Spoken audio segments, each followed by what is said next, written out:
Oh, you see how much faster this oil tanker is? Because he's coming down river. And he is honking. He says, okay, you swimmers, you see there's swimmers out there. So they shouldn't be past that buoy, should they? Well, they probably don't want to be. It's not only being run over by the boat, but it also, a boat has an undertow. Can you imagine swimming alongside an oil tanker? It might sound crazy to you, but it's something that swimmers in Basel, Switzerland do all the time. The Rhine River starts up in the Alps and it ends up in the North Sea, which makes it a major trade route. And for locals, it's a place to chill out, either on the riverbanks or in the water itself. Urban swimming is also a big thing in Zurich and Bern, which have their own rivers running through them.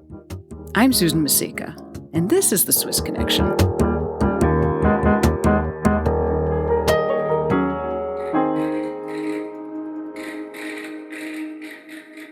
I know a Swiss woman who's so passionate about urban swimming that she's been trying to export the concept to where she lives.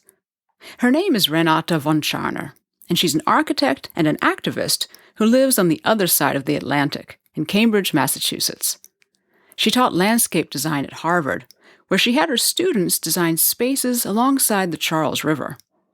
But while she enjoyed teaching, she realized that she herself wanted to build things, and she wanted to be able to swim in her adopted city. So Renata has dedicated over 2 decades to the service of the Charles River, which snakes its way around the greater Boston area.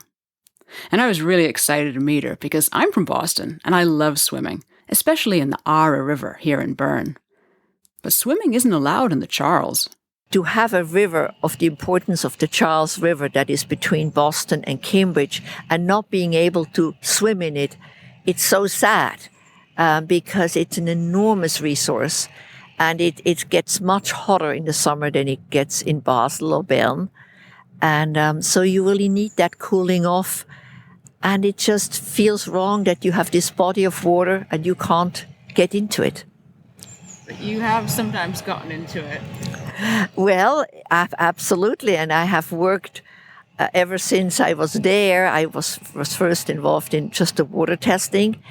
But then in the year 2000, I started this organization, the Charles River Conservancy, and bringing swimming back was on the agenda from day one, because I feel a river is here to swim, and it's wonderful that we make environmental progress and get it cleaner, but until and unless you can swim, you have not accomplished the work.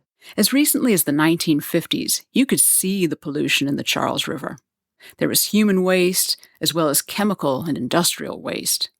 Cleanup efforts began in the 60s, and then in 1995, the U.S. Environmental Protection Agency set a target for the river to be safe for swimming by 2005. The first ever Charles River 1-mile race for master swimmers was in 2007, and then the first public swim was in 2013.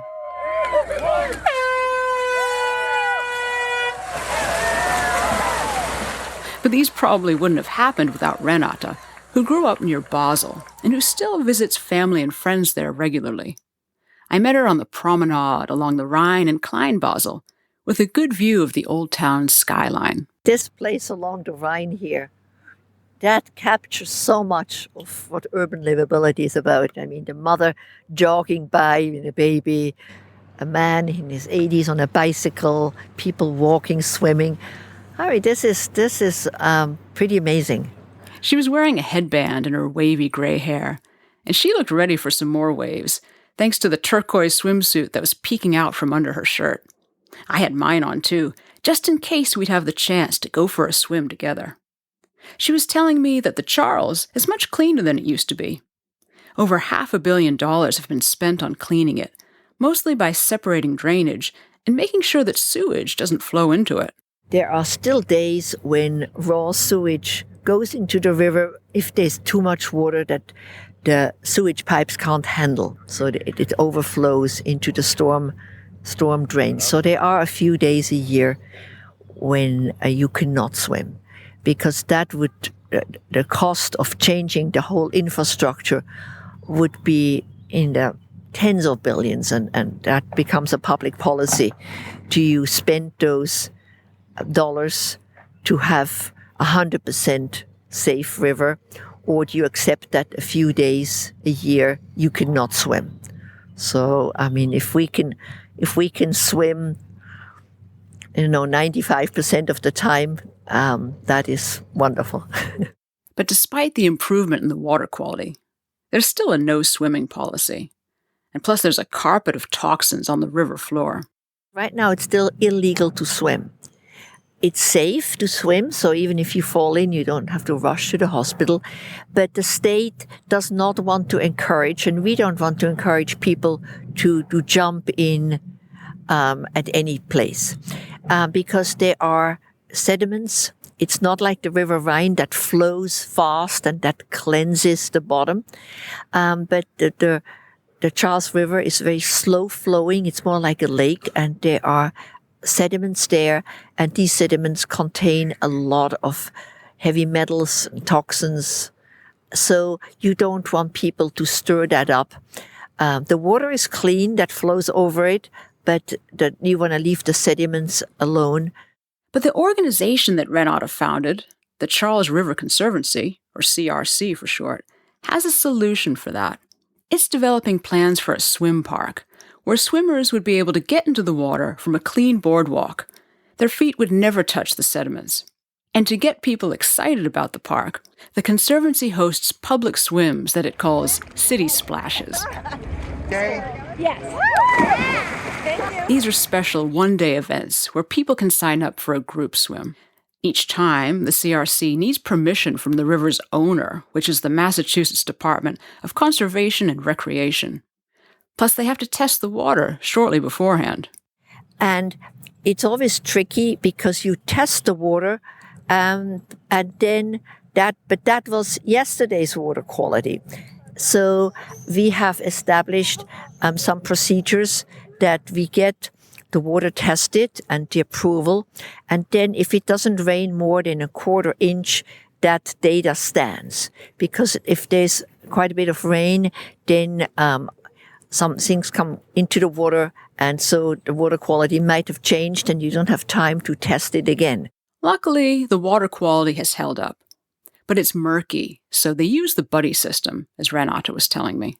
The first time around, we did a city splash, which in a way is like a cocktail party in a river, is that everybody had a buddy.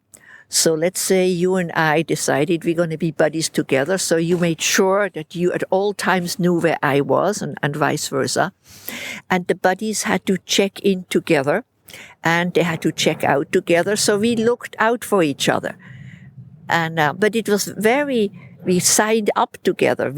It was very regulated because the water is murky. So it's kind of greenish, brownish, not because it's dirty, but it's just suspended particles of leaves, so you don't see very deep. So if somebody goes under the water, you lose sight of them. It's not like in a swimming pool where you kind of see somebody. So very strict protocols in checking in, checking out. That was very important. And it was good every time? Oh, we have not lost anybody.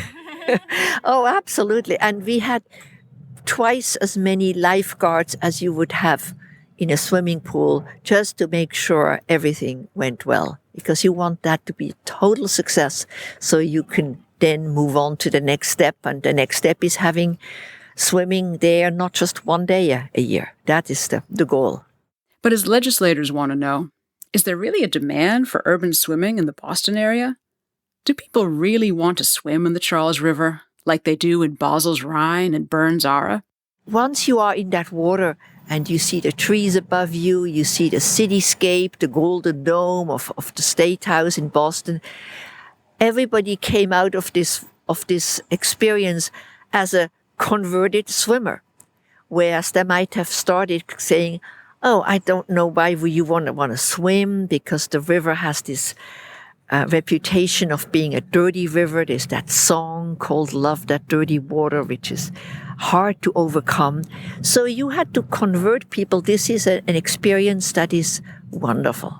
And only by doing it can you convert people to that.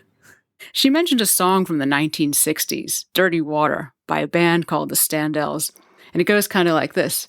Bum, bum, bum, ba-dum. Well, I love that dirty water. Ooh, Boston, you're my home. Bum, bum, bum, ba-bum, bum, bum. And they play that at the baseball games as well if the Red Sox win. Well, anyway, the city splashes have been a big success. Oh, it was so, there was a waiting list. Another game you would think, oh, that's too bad. They can't all do it. Well, this is wonderful. It builds up a drama. It's like a rock concert. If you can say after 3 days, sold out, then next time you have the show in town a little bit longer. Now, the CRC needs to work with the State Conservation and Recreation Department to actually get the park built. Because of the enclosed basin, it'll be a different swimming experience compared to its Swiss cousins. But that makes sense, because the Charles River has quite a different personality. The Charles doesn't flow much. So here, much in the Rhine and in the Aar, much of the entertainment is that the river is so forceful so that you travel without swimming. Obviously, you need to keep yourself afloat. But in the River Aar, the excitement of the fast moving water is so wonderful. And then you have to grab the bar and you get out and then you do it all over again. So the moving water is exciting. Whereas in the Charles, it's beautiful. The water is now clean, but you don't have that force of the water. It's like a little bit the difference between cross-country skiing and downhill skiing. When you have gravity and slopes to make your skiing fast versus having to propel yourself on your cross-country skis. It's wonderful to cross-country ski, but if you're a downhill skier, the excitement of that is like swimming in the Aar. And an advantage of the Charles design is that swimmers won't have to look out for boaters. On hot weekends, the Aare and Bern is full of inflatable rubber boats. And much bigger boats cruise the Rhine, which is a key European shipping route. When I tell them in Boston and Cambridge that you're swimming in the River Rhine when there are oil tankers coming up from Rotterdam, that is they're pretty shocked.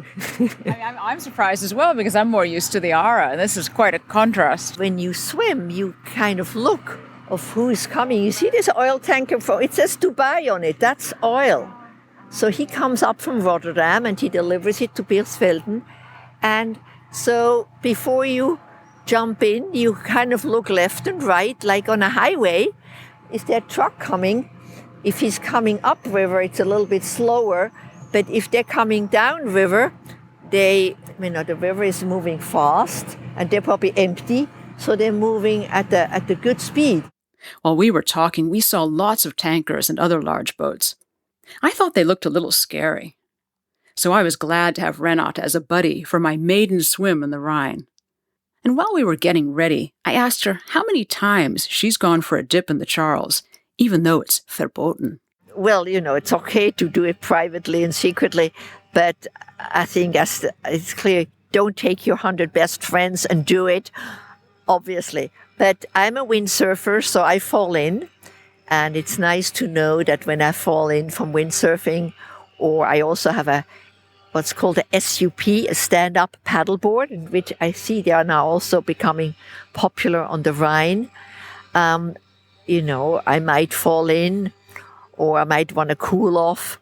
So because the water is safe, it's just there are no established and no legal swimming places. And it's mostly because of the sediments. We don't see any sediments in the Rhine. And after walking upstream for a few minutes, we go down a set of concrete steps and over some stones before we take the plunge. If you're desperate. Yeah. Yeah. All right, well. All right, are you ready for your first swim in a Rhine? I think so, yeah. Great, I'm very excited. Maybe after you. All right. We're both grinning as we half float and half swim down past the cathedral and under the bridges. She's very confident as she navigates the way to a set of steps where we sit in the sun to dry off. Renata may have lived abroad for 40 years, but she hasn't lost her connection to Switzerland. I'm very grateful that I can come back and enjoy Basel and Bern and Switzerland and the hiking. That's coming more to America, and the bicycling. So I think European culture is generally becoming something that Americans treasure. When I first came to Boston, there were no street cafes. People work much longer hours in America still today than they do in Switzerland. And it's not just street cafes that she's excited about. It was only a few years ago that a local brewery got a state permit to open 2 beer gardens on the Charles. Quite a novelty in a country where drinking outdoors is highly regulated. Along that parkland, along the river, you're not allowed to consume alcohol. And they realize if you want people to come in the evening, you need to offer them beer. So they passed special legislation that you can have a beer garden on the Charles. So this is the first time ever that there's going to be beer. This is a huge thing because these are overcoming these prejudices that you can't have alcohol in a park. And so that's a big step. And that also drinking can be done in a responsible fashion. Experiments like these are a part of the reason why Renata, in the meantime a dual citizen, is so enthusiastic about her adopted home. I love the energy that I have encountered in America, that this attitude of can do, let's try it, we can make it work. And that is something that energizes both business people, innovators, but it's also applicable in the nonprofit world, that you can try new things, that you can start an organization, and then people contribute money, individuals, foundations, corporations, they get tax deductions for it, and then you try new ideas. And that is really a wonderful way of bringing innovation in the civic realm as well as in the business realm. They're not that unrelated because when you run a nonprofit, it's like running a business. It has to make sense. When Renata retired from her role as executive director of the Conservancy, her send-off was a gala with 300 guests. The event raised $800,000 to improve the Charles River parklands. Because of the pandemic, there have been no city splashes these past couple of years. But the CRC is looking forward to celebrating the next one in 2022. Creating a seasonal facility for river swimming is still the ultimate vision. The proposed site is in the middle of the city, near the Boston-Cambridge border. Currently, the CRC is looking into how to manage bad algae. There's a floating wetland experiment underway that could help make the water of the Charles River even cleaner.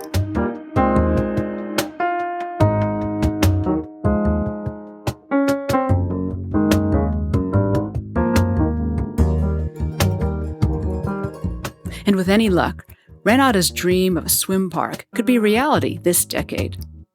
If you want to learn more about the Charles River Conservancy, visit thecharles.org. And visit us at swissinfo.ch for more stories about extraordinary Swiss people living all over the world. The Swiss Connection is a Swissinfo production. We produce this podcast twice a month, so why not subscribe to be sure you don't miss an episode? And while you're at it, could you please leave us a good review? Or drop us a line if you know somebody that you think we should be talking about. Thanks for listening, and thank you to studio technician Danny Wheeler. Our theme music is by Michele Andina. Signing off for all of us, I'm Susan Masika.